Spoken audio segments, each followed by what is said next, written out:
नमस्कार दोस्तों, स्वागत है आपका हस्तक्षेप में। आज बात करते हैं हम इंडिया पाकिस्तान क्रिकेट टाइज की। चैंपियंस ट्रॉफी चल रही है पाकिस्तान में। भारत पाकिस्तान चैंपियंस ट्रॉफी खेलने नहीं जा रहा, इसलिए भारत के सारे मैचेस न्यूट्रल वेन्यू यानी दुबई में होने वाले हैं। क्या अर्थ है इस भारत के फैसले का? किस तरह से ये क्रिकेट की दुनिया को अफेक्ट कर रहा है? किस तरह से इंडिया पाकिस्तान रिलेशंस को अफेक्ट करेगा, जो एक्चुअली पहले ही बहुत बुरे हैं और बिगड़े हुए हैं। मैं आगे बढ़ूं इस कार्यक्रम में, उससे पहले आपसे रिक्वेस्ट करूंगा कि प्लीज हमारे चैनल को लाइक और सब्सक्राइब कीजिए।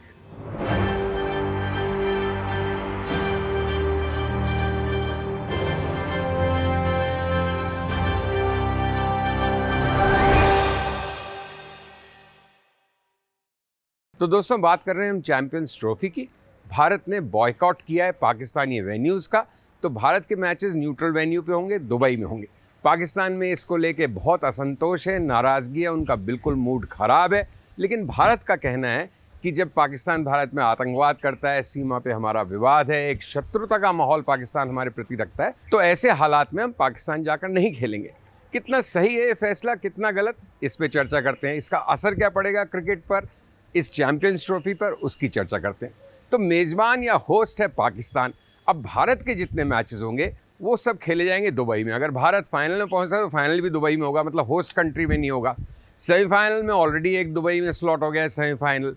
तो पाकिस्तान का जो आयोजन था उसमें तो जैसे रंग में भंग पड़ ही चुका है।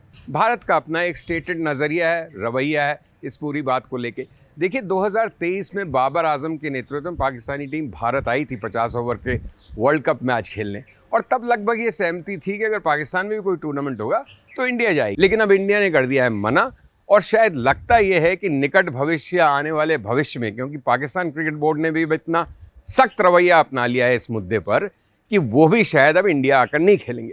इसका नुकसान सबसे ज़्यादा किसका होगा? दोनों तरफ के क्रिकेट फैंस को। देखिए, भारत और पाकिस्तान की जो क्रिकेटिंग राइवलरी है उसका जो उन्माद, पैशन, रोमांच और कुछ हद तक रोमांस भी, वो किसी और स्पोर्टिंग कंटेस्ट में आपको देखने को नहीं मिलेगा। वो चाहे अमेरिका में खेलें चाहे दुबई में खेलें, तब भी लोगों को उतना ही मज़ा आता है, उतनी भीड़ इकट्ठी होती है दोनों देशों में, उतनी टेलीविज़न पे ऑडियंसेस देखते हैं उस मैच को। लेकिन जब ये टीम्स एक दूसरे के देश में खेल रही होती हैं, पाकिस्तानी टीम इंडिया में या इंडियन टीम पाकिस्तानी में, तो ये एक्साइटमेंट और एंटिसिपेशन एक बिल्कुल अलग लेवल का होता है। उसका मज़ा, रोमांस सब कुछ बिल्कुल अलग होता है। आप खुद सोच सकते हैं, अगर Pakistani team India Eden gardens में खेल रही है, 1 लाख स्पेक्टेटर्स हैं, अहमदाबाद में खेल रही है, या फिरोज शाह कोटला दिल्ली में खेल रही है, या ब्रेबॉर्न स्टेडियम में खेल रही है, बॉम्बे में, चिपॉक में खेल रही है, मद्रास में, तो किस तरह का एक्साइटमेंट होगा। And vice versa is also true कि अगर इंडियन टीम फैजलाबाद में, कराची में, रावलपिंडी में खेल रही है तो उसका कैसा उन्माद और पैशन होगा, किस तरह वहाँ पे ऑडियंसेस रिएक्ट करेंगे, कितना एक्साइटमेंट होगा उस मैच में। लेकिन अब हम उस एक्साइटमेंट को मिस कर रहे हैं। मेरी अर्लीस्ट क्रिकेटिंग मेमोरीज में से एक है 1978 की सीरीज, जब इंडियन टीम पाकिस्तान गई थी। 17-18 साल के बाद इंडियन टीम वहाँ गई थी और उन्होंने 3 टेस्ट मैच की सीरीज़ में हमें 2-0 से हराया था। फिर उनकी एक रिटर्न विजिट हुई अगले ही साल, जिसको इंडिया ने जीता उस सीरीज़ को। अब 78 के क्रिकेट सीरीज़ में कपिल देव, द ग्रेट कपिल देव ने अपना डेब्यू किया था। उन्होंने अपने क्रिकेट करियर को शुरू किया था 19 साल की उम्र में। और 1989 में, 1989 में कराची में सचिन तेंदुलकर ने अपने क्रिकेट डेब्यू किया था। तब उनकी उम्र कितनी थी? 16 साल 207 दिन के थे तेंदुलकर। तो इंडिया के 2 क्रिकेटिंग ग्रेट्स कपिल देव और सचिन तेंदुलकर, दोनों का डेब्यू पाकिस्तान में हुआ था। दोनों देशों के बीच क्रिकेट मैचेस ने इतने यादगार मोमेंट्स हमें दिए हैं। कौन भूल सकता है चेतन शर्मा की बॉल पे जावेद मियांदाद का वो लास्ट बॉल 6 दुबई का। कितने दिनों तक हमारी साइकी, हमारी सोच को उसने अफेक्ट किया था। हम कितना डाउन फील करते थे, कितना डिमोरलाइज्ड फील करते थे। फिर उसके बाद भारत ने कई जीत दर्ज की और काफ़ी हद तक उसका दाग मिटा। लेकिन 1978 सीरीज जो पाकिस्तान ने जीती थी, उसकी मुझे आज भी याद बहुत ताज़ा है। उस सीरीज़ में देखिए पाकिस्तान की तरफ से कैसे ग्रेट खिलाड़ी थे। ज़ाहिर अब्बास थे, इतने ज़बरदस्त बैट्समैन थे। इमरान खान के मुताबिक उनकी नज़र में वो दुनिया के सर्वश्रेष्ठ बल्लेबाज थे। फिर मुश्ताक मोहम्मद थे, कैप्टन थे उनके। मजीद खान थे, ओपनर थे। इमरान के कज़िन इमरान खान खुद खेल रहे थे। जावेद मियांदाद खेल रहे थे। मुदस्सर नज़र थे। सरफराज नवाज़, जो इमरान खान एक तरफ से बॉलिंग करते थे, दूसरे एंड से फास्ट बॉलर पाकिस्तान के सरफराज नवाज़ होते थे। और इंडिया की तरह से सुनील गावस्कर, बिशन सिंह बेदी, गुंडप्पा विश्वनाथ, सुरेंद्र और मोहिंदर अमरनाथ और जो इंडिया का फेमस स्पिन क्वार्टर था, बिशन सिंह बेदी, प्रसन्ना, चंद्रशेखर और वेंकटराघवन, चारों उस टूर में खेले थे। तो बहुत ही उसकी मेमोरीज हैं। खासकर जहीर अब्बास ने जिस तरह से टॉर्मेंट किया था इंडियन बॉलिंग को, उसकी याद को भुलाना बहुत मुश्किल है। अब सबकी नज़र पाकिस्तान और इंडिया के बीच दुबई में संडे को होने वाले मैच पर है। उसका क्या नतीजा होगा?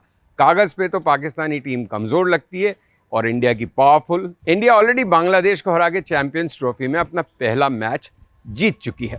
तो दोस्तों, इंडिया और पाकिस्तान का जो क्रिकेट बैकग्राउंड है, जो हमारी स्पोर्टिंग हिस्ट्री है इस गेम की, उसका एक बहुत दिलचस्प वाकया मैं आपको सुनाता हूँ और अपना ये एपिसोड समाप्त करता हूँ। 1996 में जो वर्ल्ड कप हुआ था पिलकॉम, जिसको पाकिस्तान, इंडिया और श्रीलंका ने मिल के होस्ट किया था, और उस वर्ल्ड कप में ऑस्ट्रेलिया ने स्टैंड ले लिया कि वो श्रीलंका नहीं जाएंगे, क्योंकि उस समय LTTE द्वारा फैलाया जा रहा था वहाँ आतंकवाद, और उन्होंने कहा ये हमें सेफ कंट्री नहीं लग रही। तो क्या आप मान सकते हैं आज 2025 में कि इंडिया और पाकिस्तान की एक जॉइंट टीम ने एग्जीबिशन मैच खेला श्रीलंका के अगेंस्ट कोलंबो में, ये दुनिया को दिखाने के लिए कि Sri Lanka is safe to travel, कि श्रीलंका में आप जाएंगे तो सुरक्षित रहेंगे। और उस मैच में जब वसीम अकरम की एक बॉल पे श्रीलंका के एक बल्लेबाज आउट हुए तो कैच लिया सचिन तेंदुलकर ने, और चारों तरफ से दौड़ के जिस तरह से पाकिस्तानी खिलाड़ियों ने सचिन तेंदुलकर को गले से लगा लिया, कंधे पे उठा लिया, वो एक नज़ारा ऐसा था जिसको लोग आज भी भूले नहीं हैं। लेकिन अनफॉर्चुनेटली दोनों देशों के रिश्ते अब इतने तल्ख हैं कि उस तरह के नज़ारे की तो अब कल्पना भी नहीं की जा सकती। तो चैंपियंस ट्रॉफी शुरू हो चुकी है, कोई ना कोई इस टूर्नामेंट को जीतेगा ही, लेकिन जो क्रिकेट लवर्स हैं, प्योरिटन्स हैं, उनका कहना है कि the spirit of cricket is definitely a loser, क्योंकि दोनों ही देशों के जो क्रिकेट फैंस हैं वो दूसरे देश के बड़े क्रिकेट सितारों को अपने देश में खेलते हुए देखने के सुख से जरूर वंचित रहने वाले हैं। तो दोस्तों, thank you very much for watching, और मैं आपसे एक बार पुनः अनुरोध, रिक्वेस्ट करना चाहता हूं कि हमारे चैनल को लाइक और सब्सक्राइब कीजिए। नमस्कार।